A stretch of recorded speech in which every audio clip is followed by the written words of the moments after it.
Hi, I'm James Vogel of the BioProcess Institute, and welcome to Between Two Ferrules in the Back Lab. Today, we are having an exciting edition where we will be meeting our newest employee, Milena McFeeters.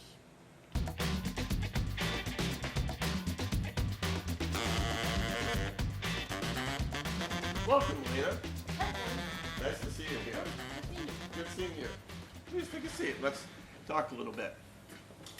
This is our second edition of Between Two Ferrules, and we like to have people get to know us here at the BioProcess Institute. So why don't you tell us a little bit about yourself and your background and kind of how you got here to the BioProcess Institute. So, well, I've been in this industry for over 20 years, and I worked for an equipment manufacturer for most of that time, and then I got involved with the BioProcess Institute first as a customer. So my previous employer required some of your services, and then we've known each other through participation in different standards committees such as ASME, BPI. And my background, I'm a chemical engineer, got a master's in business, and basically being on the technical side, but also on the business management side of things for my entire career.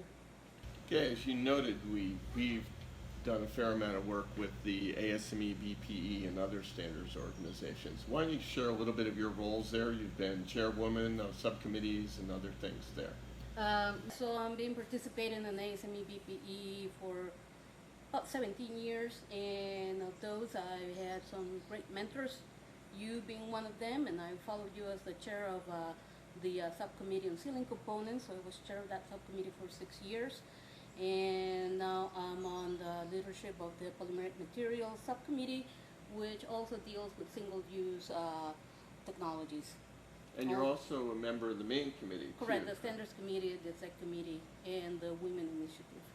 Okay, that's right. And Milena did found the Women's Initiative, right? You have a nice meeting where folks get together Yes, every meeting? that's correct. Yeah, we have a group that we're expanding to encourage women participation in standards development.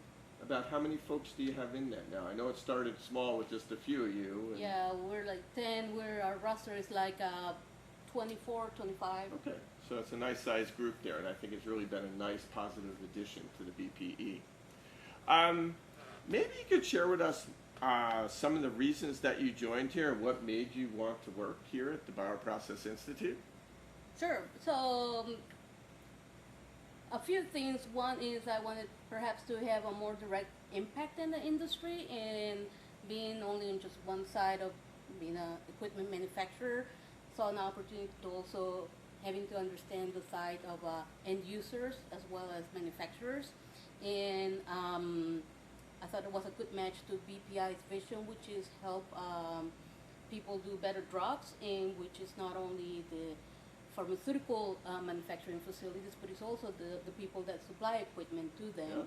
Yeah. And an opportunity to learn new technologies. That was actually one big reason, such as single use, which I was not that involved in, and learning from the best in the industry on that.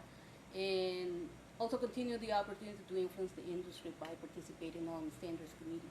Right. So one of those things is you've been very influential on the beginning of BPE 2022. Maybe you could share a little bit of what's going on with that and how single use's role will be changing with that.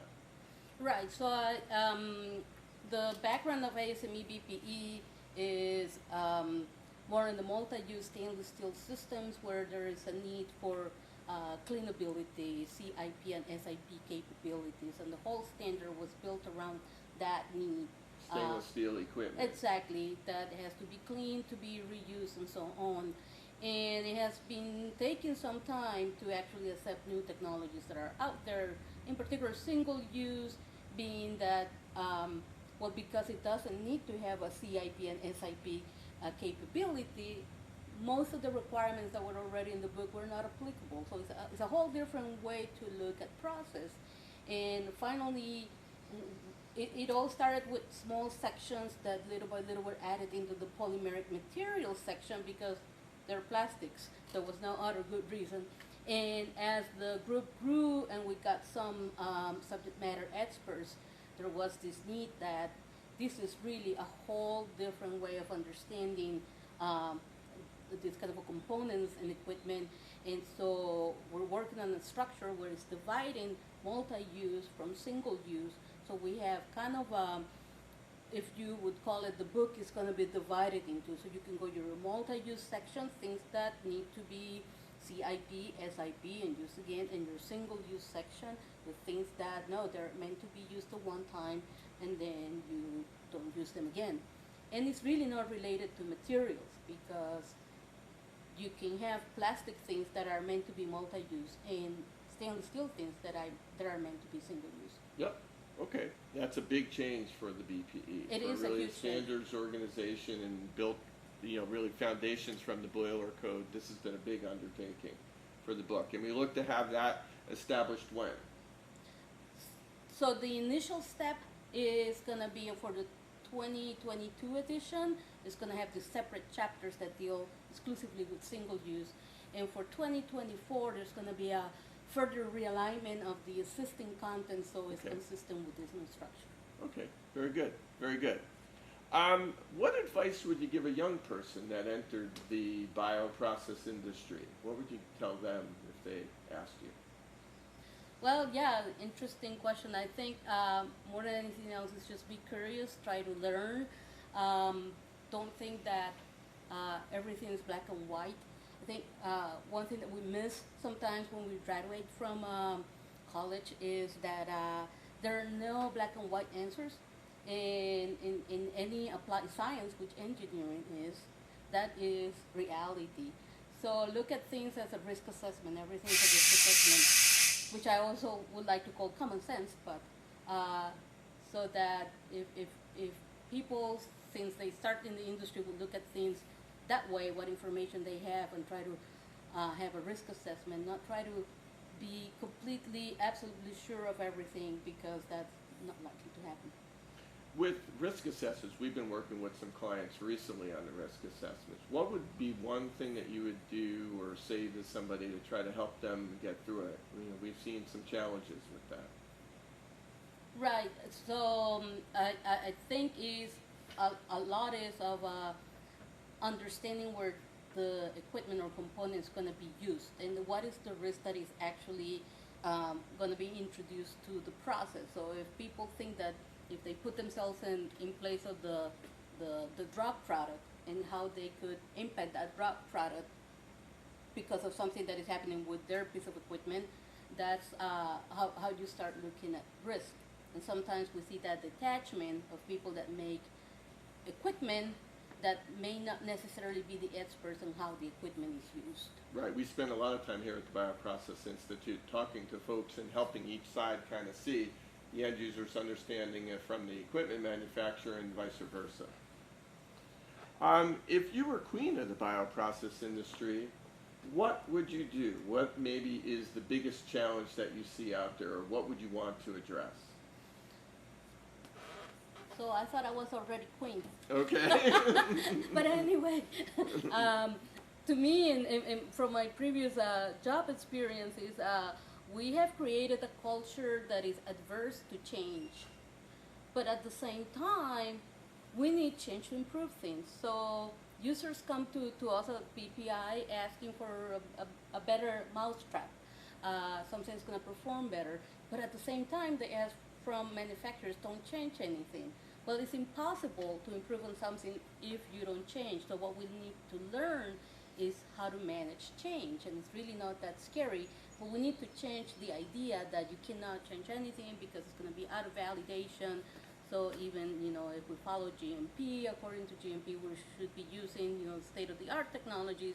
So this industry has to come to an understanding that change is going to be needed, and it's how is that we manage it that is going to get us there to provide better products. Okay. All right. Makes sense. Makes sense. Do you have any question that you would ask the industry? Is there something that if you could get a response from them or try to pose something to them, and we have this opportunity here to maybe ask folks and they can respond to it? something I would like to ask end users and I would like to ask manufacturers at the same time is how do they view the other stakeholder in this partnership? So do they think that they have an understanding when they're talking to each other?